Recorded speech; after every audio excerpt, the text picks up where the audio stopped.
Hola, kaixo, ze moduz, izan ezberdin gazte pikea lehiaketa martxan dakagu ja, gaurkoan 3. erronka, eta kasu hontan TikTok Shuffle Dance martxan jarriko dugu.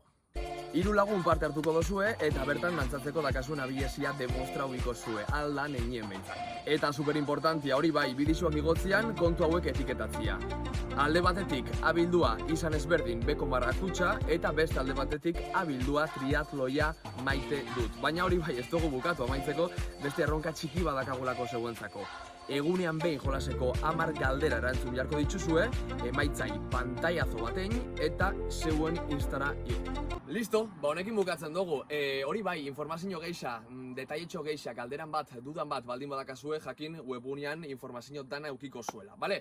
Eta nire partez, listo, disfrutau uda, ondo maitxeguna, eta musu handi bat neure partez.